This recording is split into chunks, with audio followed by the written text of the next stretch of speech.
Shut up and sit down.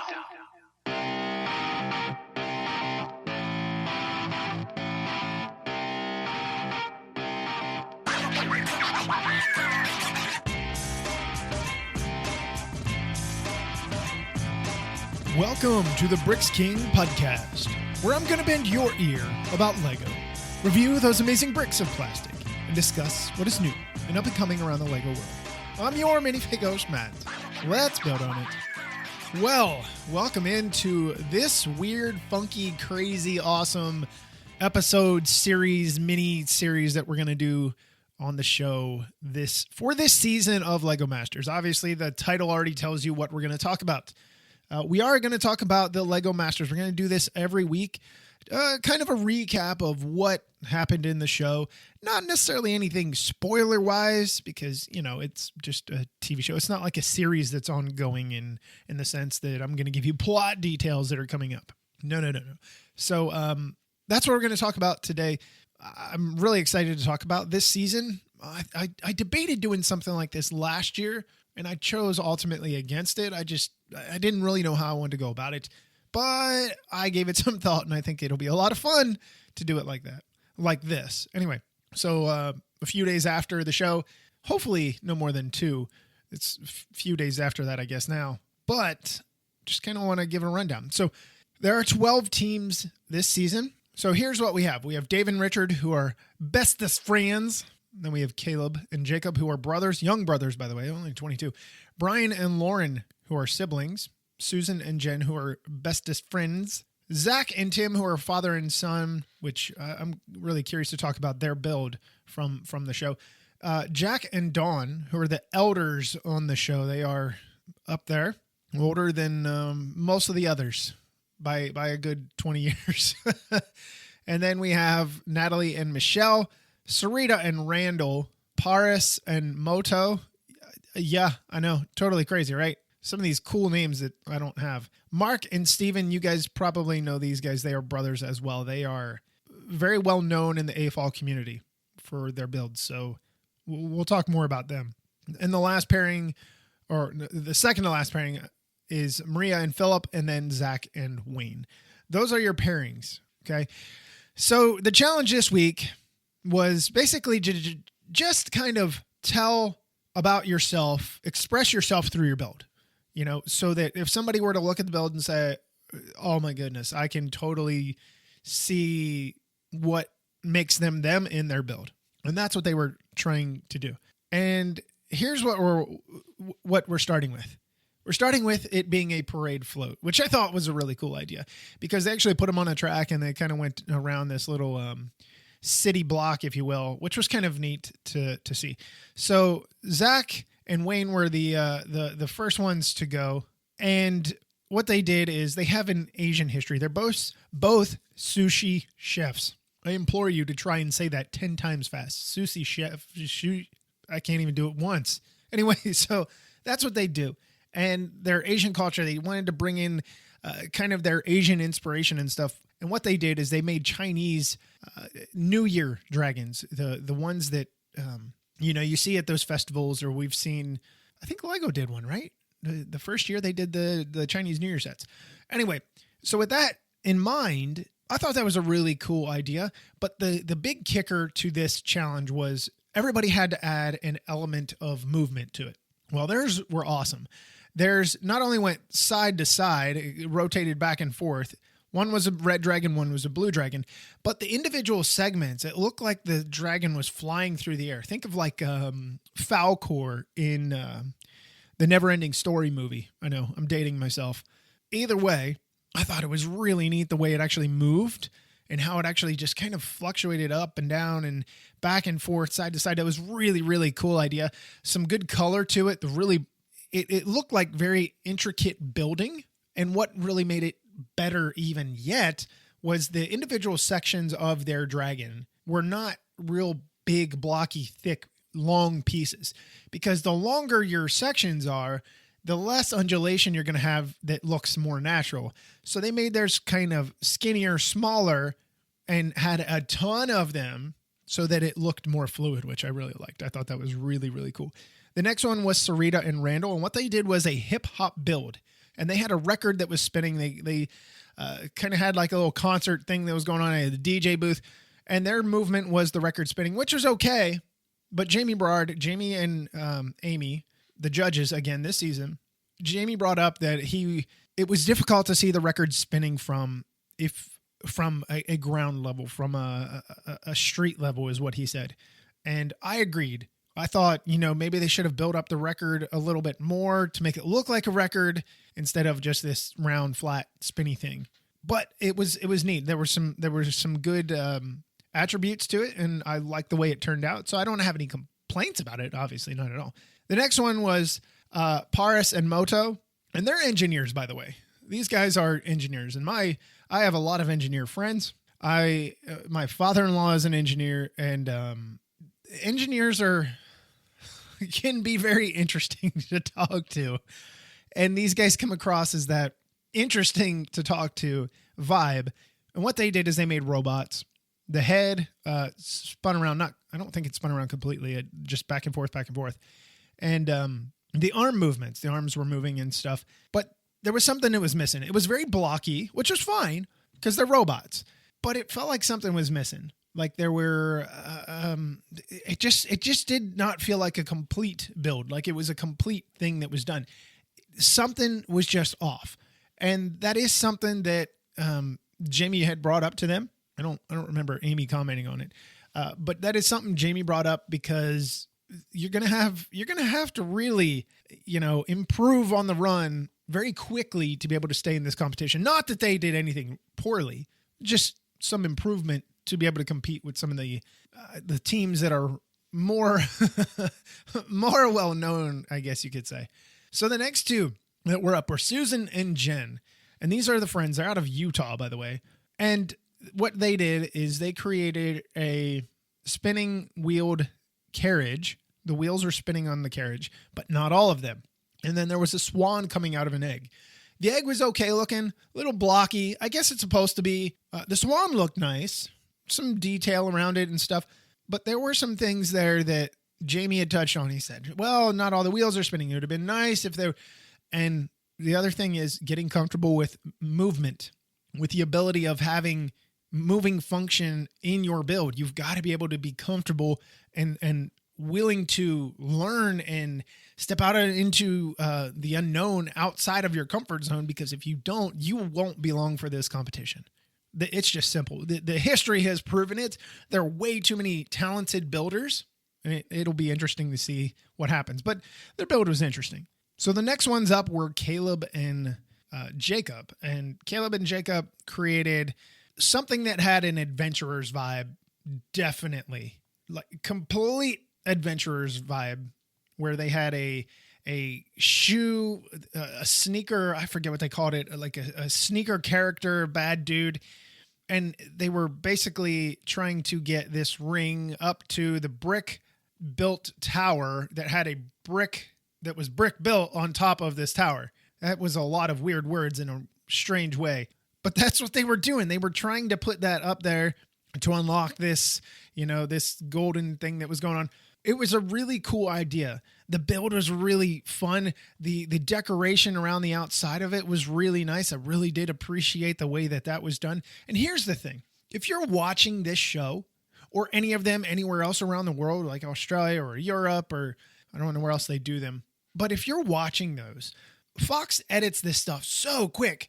And they have a really cool animation that comes with all of these builds. But I want to stop and pause it and actually see the structure and be like, wow, oh, that's kind of neat. I like what they did there. So I pause it when I can see whatever build they did and just take a few minutes to just really look at it, because it's like, it's super ADD watching this show. Attention deficit, because they're flashing colors and lights and all this animation, and it's going zoom, zoom, zoom, zoom, zoom from this frame to the next. There's just so much going on. So you really have to pause it, focus on it, look at it, take in what is going on, and then move along with it. But I really liked their build. I thought it was really cool. And anytime you can squeeze adventurers into something, even though that's not what it was, that definitely works for me. So Mark and Steven were up next, and their build was really, really cool. What they did is they have a Viking ancestry. and they created brick-built Viking warrior dudes that I guess is supposed to signify themselves. Anyway, they had a ship that moved up and down. The movement was up and down as it looked like it was jumping up over the waves, riding up the wave and falling, riding over the wave and falling. And then they had this sea monster where the jaw opened and part of the coil of the sea monster that was sticking out of the water slid back and forth. That was kind of cool. I really like the way that kind of stuff was done. The movement stuff, it really worked out well for them. They did a really good job with it. I know, though, that one of the things that Jamie said is he wanted to see more of them in the build. Like he can tell, are the little brick built figures them, or so he wants to see more of that from them. Now they're doing pretty well. I liked what their build is. They can build, and like I said, if you know them from the AFOL community, you already know these guys. Anyway, the next one here is the father-son pairing of Tim and Zach. And Tim and Zach are from Michigan, and what they chose to do is the Four Seasons, not like the Four Seasons Hotel, the Four Seasons, spring, summer, winter, fall, all of those, because Michigan tends to get them. In Texas, we get like spring in a week of cold and then summer the rest of the time. But with that said, they did a spinning clock that was supposed to be like, I guess, kind of like the celestial clock. It was kind of neat. The top of the clock spun around, and they just kind of had a bunch of different things representing the seasons and kind of that going on. They did have a lot of fluff, though. There was too much stuff just kind of scattered about, and it seemed chaotic, to put it best. It seemed very chaotic.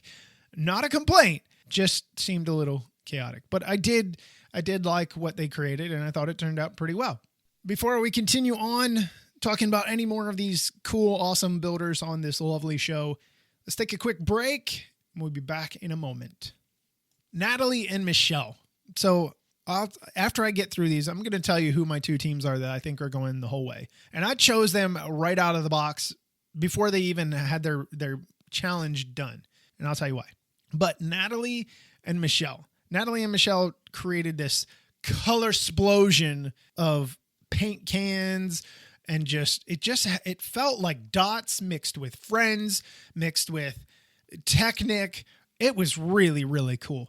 And what they had is they had paint cans because they talked about their friendship coming together through paint. And what they had is they had a paint can that had a paint can lid above it that was suspended above it that was moving around and spinning around. It was really cool.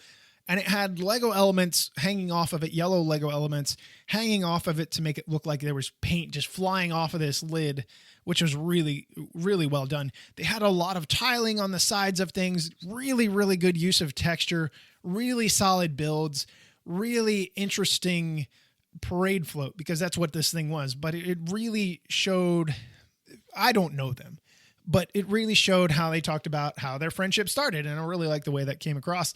So I was definitely impressed by that for sure.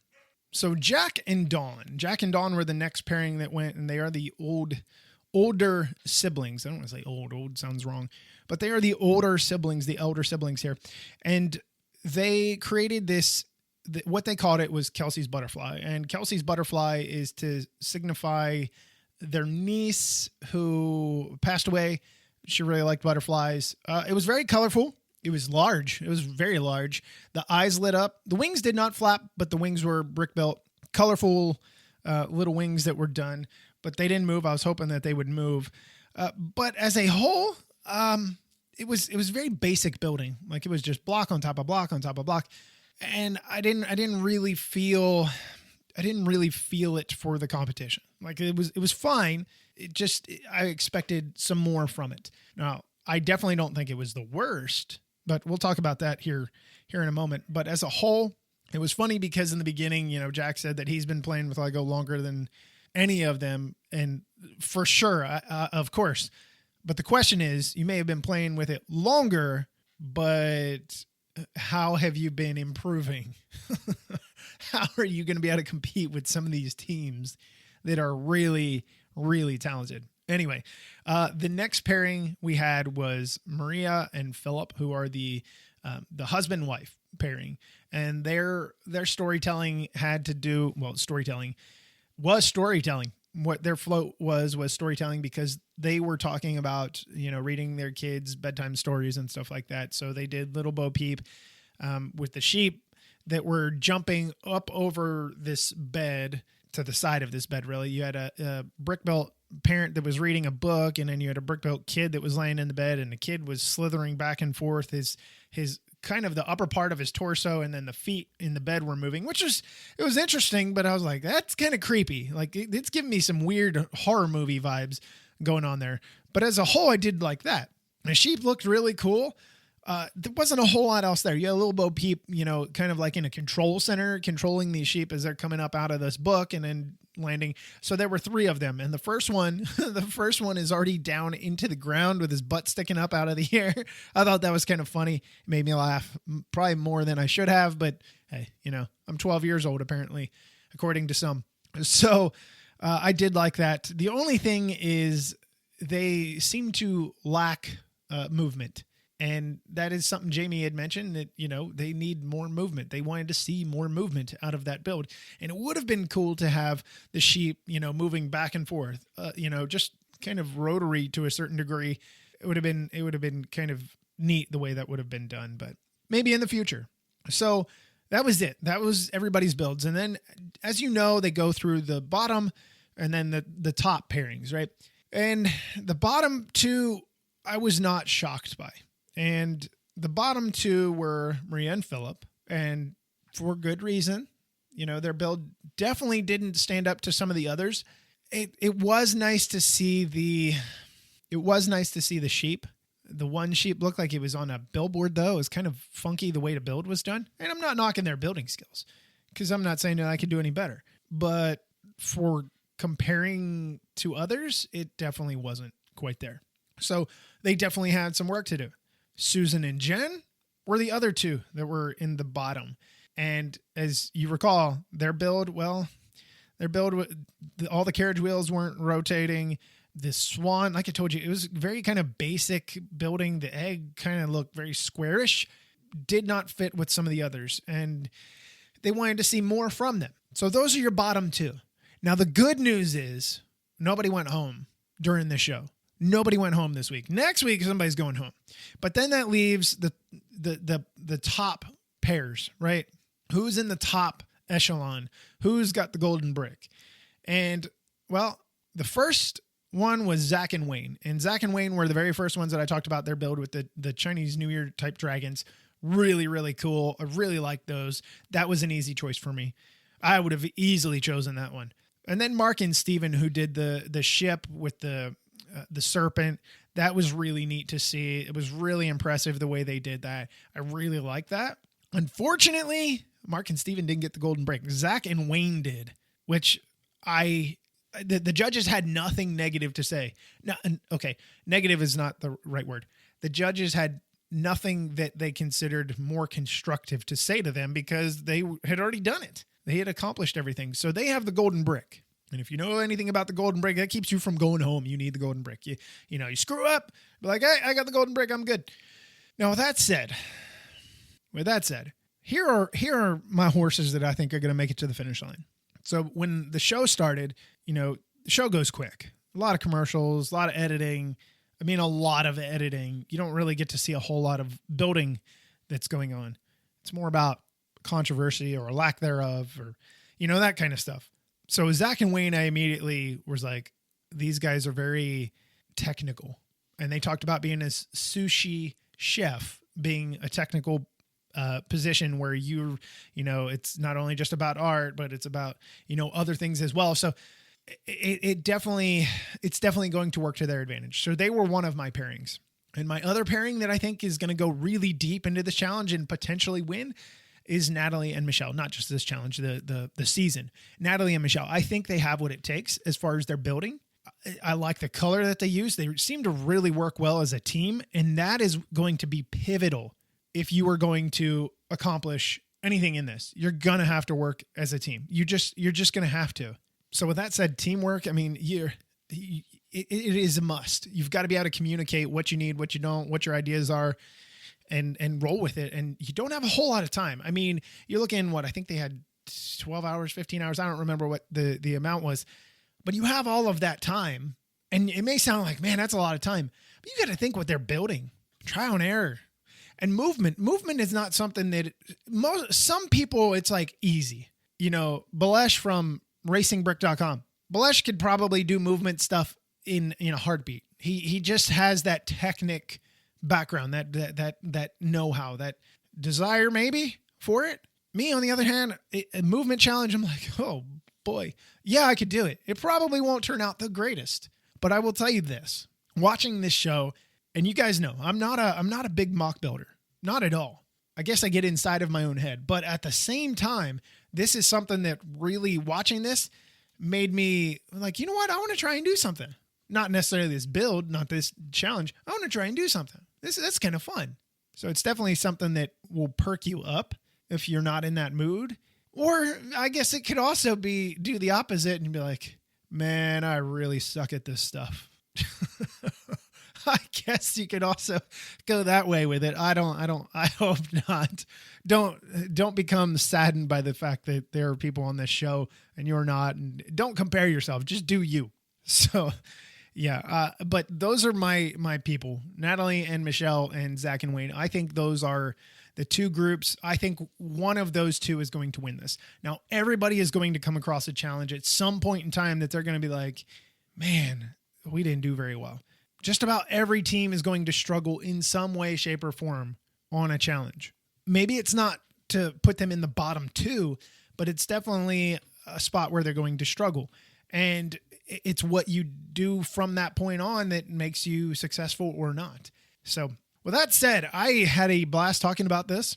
They were some really cool builds, really cool, exciting things to see. And I really appreciated all of the intricate building that went on. It was fun to see. But again, I have to stop and pause it to really see some of these details and stuff. The animation is really cool that Fox does, but at the same time, I'm like, dude, I need time with these builds, man. I want to be able to look at these builds. I know they don't want to do a freeze frame like, here, look at this for 1 minute. I can do that on my own. So we'll do this again next week and see who goes home, because somebody is going home. Somebody is going home and going to be sad and angry and maybe cry a little bit. I might even cry for them. So with that said, I'll be back next week with the second episode of season number 2 of LEGO Masters US. Until then, I'm your minifig host, Matt. Let's build on it.